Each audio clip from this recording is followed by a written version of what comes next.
Chapter 334. Sinasabi ni Madra na hindi niya akalain na naglakas loob siyang maniwala na matatalo niya siya. Imposible. Sinasabi ng system na inalis na ang stun ni Madra. Nakatanggap ka ng critical at nakatanggap ka ng 26,130 na pinsala. Ang karanasan ng Tiramets Belt ay tumaas ng 0.12%. Napapatanong si Greed kung paano. Lahat ng mga God Hand ay umaatake kada 0.6 segundo ayon sa kanilang mga pattern ng pag-atake. Walang gap sa walang katapusang stun. Sinasabi ni Madra na sigurado rin siya roon. Gamit ang katawang ito, alam niyang magkakaroon ng sandaling pagkaantala sa pag-atake. Sa isip-isip ni Greed na nawala ang epekto ng stun bago pa man tumama ang atake, dahil bumigay ang kanyang bulok na laman at mga buto. Nahulaan niya ang eksaktong sandaling yun, na iwasan ang pag-atake ng Mjolnir, at sinaksak siya. Ginamit pa nga niya ang sarili niyang mga limitasyon bilang bahagi ng kanyang mga taktika. Nakangiting sinasabi ni Greed na salamat sa tip. Tatandaan niya yan at muli niya siyang iiste ng walang katapusan.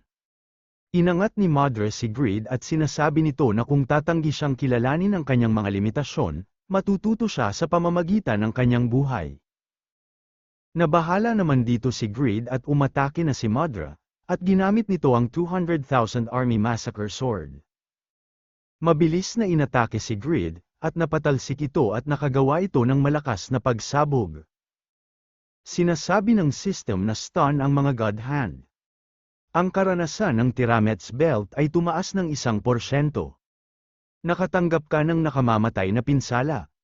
Ang taong naging isang alamat ay hindi madaling mamatay.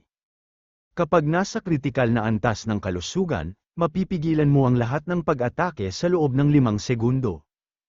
Sa isip-isip ni Greed na hindi pwede.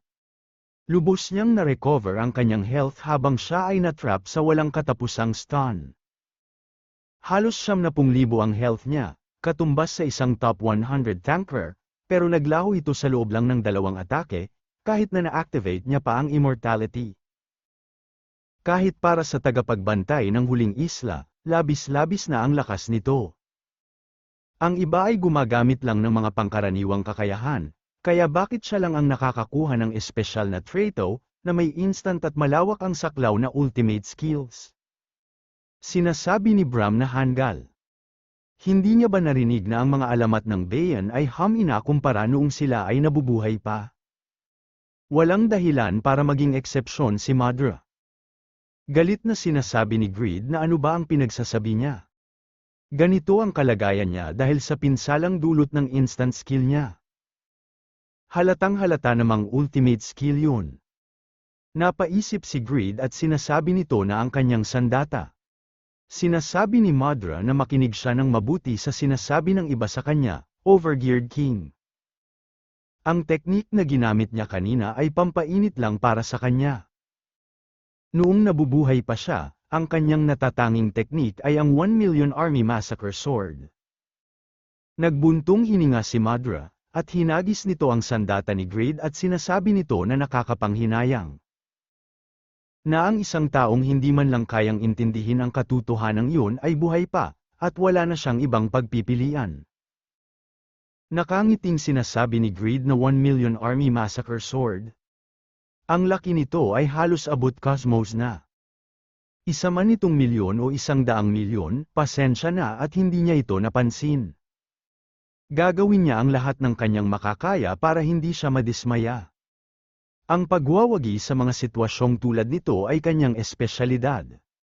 Ginamit ni Greed ang Black Transformation, at umatake na ito. Sinasabi ng system na ang natitirang tagal ng immortality ay 5 segundo. Sinasabi ni Madra na bilang isang taong dating itinuturing na alamat, imposibleng hindi niya alam ang kapangyarihan ng immortality. Sinasabi ng system na ang natitirang tagal ng immortality ay 4 na segundo. Mabilis na umiiwas si Madra at sinasabi nito na hindi niya man lang mahahawakan ang kanyang anino. Sinasabi ng system na ang natitirang tagal ng immortality ay 3 segundo. Sa isip-isip ni Grid na nagamit niya na ang unstoppable advance, kaya hindi niya na siya mahahabol. Sumisigaw at sinasabi ni Grid na hindi patas yan. Labanan niya siya ng patas. Sinasabi ni Madra na lumaban sa 100 laban nang hindi kailanman nalalagay sa panganib. Unahin ang hindi paglalagay sa sarili sa panganib. Iyan ang esensya ng digmaan. Sinasabi ni Grid na ang bongga naman ang paraan niya para sabihin na iiwas lang siya. Hindi naman ito gyera. Sinasabi ng system na ang natitirang tagal ng immortality ay 2 segundo. Sinasabi ni Madra na tama. Ang tunggalian ang nagtatakda ng tagumpay at pagkatalo. Ngunit ang digmaan ay isang ritual kung saan ipinapataw ng isang tao sa kanyang sarili ang sumpa ng sama ng loob. Sinasabi ng system na ang natitirang tagal ng immortality ay 1 segundo. Pasugad na si Madra at sinasabi nito na handa na ba siyang pasanin ng bigat na yan, Overgeared King. Sinasabi ng system na natapos na ang duration ng immortality. Sa isip-isip ni Grid na imposibleng hindi alam ng makapangyarihang alamat na ito mula sa nakaraang henerasyon na tumatagal ng 5 segundo ang immortality, di ba? Siyempre, hindi niya rin hahayaang tamaan niya siya ng ganoon lang kadali. Health Potion. Doran's Ring. Handa na ang lahat ng gamit niya. Sumisigaw at sinasabi ni Grid na maaaring hindi halata, pero sanay na siya rito. Ang pagharap sa sama ng loob mula sa taong katulad niya ay parang paghinga lang, kaya ano ba ang mahirap doon? Papaatake na din si Grid at sasabayan nito ang pag-atake ni Madra, at ginamit nito ang pagmas swordsmanship, revolve. Nakagawa ito ng malakas na pagsabog sa sabayan na yun. Napapatulala na lang si Grid at sa isip-isip nito na grabe ito. Sinasabi ni Madra na hindi niya tinutukoy ang kanyang sarili. Nagtataka at sa isip-isip ni Grid na nilamon niya ang revolve gamit ang isang normal na atake. Sinasabi ni Madra na kahit naputulin ng sarili niyang anak ang kanyang ulo sa landas na kanyang pinili, matatanggap niya rin ba yan bilang kapalaran ng isang taong tumatahak sa landas ng tagumpay? Umatake na ito at ginamit nito ang 100,000 Army Massacre Sword. Sinasabi ng maliit na diwata na mamamatay si Grid. Natalo siya pareho sa pisikal na laban at sa argumento. Napakahalaga ba talaga ng paglilinis sa bayan? Masyadong malakas ang kalaban. Mahina si Grid. Sinasabi ni Stick na ganyan din lagi ang iniisip niya. Si Grid ay laging humihigit sa mga inaasahan, din. Sinasabi ng system na ang God's Command ay na-activate ang epekto. Na-reset ang cooldown ng revolve. Nang laki naman ang mga mata dito ni Grid, at paparating na ang atake ni Madra at sinasabi nito na sumasang-ayon siya. Malayo siya sa pagiging santo, kaya kapag may nanggulo sa kanya, hindi niya ito palalampasin. Kung may tumalo sa kanya ng ganito kalupit, kailangan niya silang gantihan ng kasing lakas o mas malakas pa. Yun ang punto niya. At ngayon, nginitian na siya ng Diyosa ng randomness. Isang revelasyon nito na nagsasabing bitawan niya ang kanyang titulong walang talo at ipaubaya na sa kanya ang lahat. Naintindihan niya ba?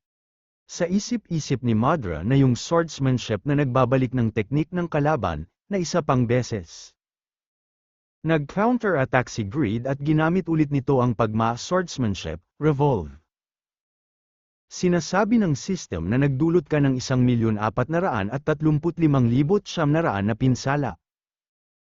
Sa isip-isip ni Madra na sa lahat ng mahahabang taong yon, mayroon bang kalaban na nakapanggulat sa kanya ng 2 beses? Nakatayo pa ito at sa isip nito na batang hari, ibibigay niya sa kanya ang kanyang pinakamahusay. Ang higit na lakas, mas malawak na karanasan, at ang katatagang magpatuloy kahit na yumuko at naduraj, ito lamang ang mga puhunan ng taong patuloy na humahakbang pasulong.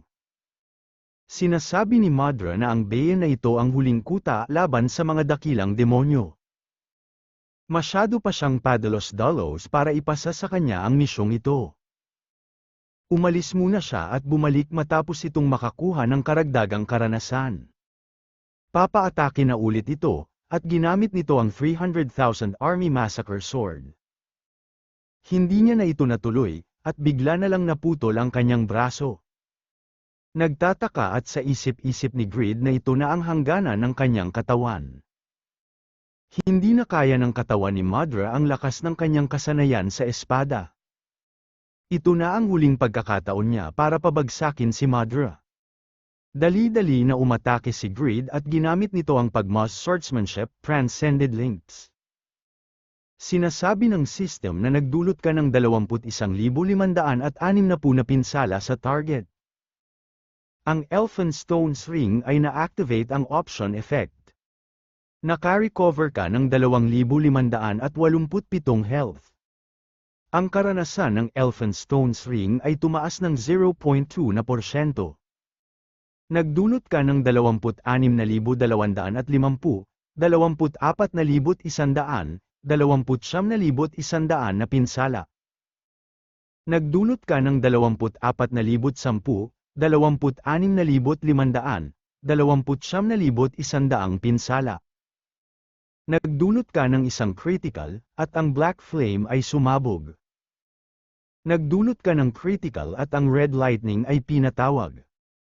Sa isip-isip ni Madra na ayaw niya pang magtapos ito. Sa ngayon man lang, kinasusuklaman niya siya dahil sa ibang dahilan, pagma. Sumisigaw na sinasabi ni Greed na tapos na din sa wakas.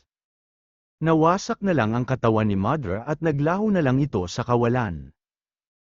Bago mawala si Madra, sinasabi nito na hindi niya kailanman patatawarin si Pagma, anuman ang kanyang layunin, lumampas sa hangganan ang kanyang kapalaluan, at sa paggamit maging sa walang hanggang kapahingahan ng mga alamat bilang kasangkapan.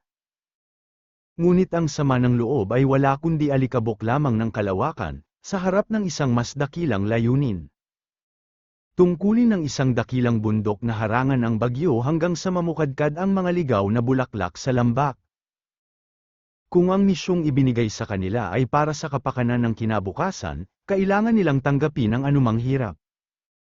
Sa isip-isip ni Greed na hinayla sila palabas ng kanilang mga libingan ni Pagma, at mag-isa nilang binantayan ang mga tiwangwang na islang ito sa loob ng buong 100 taon.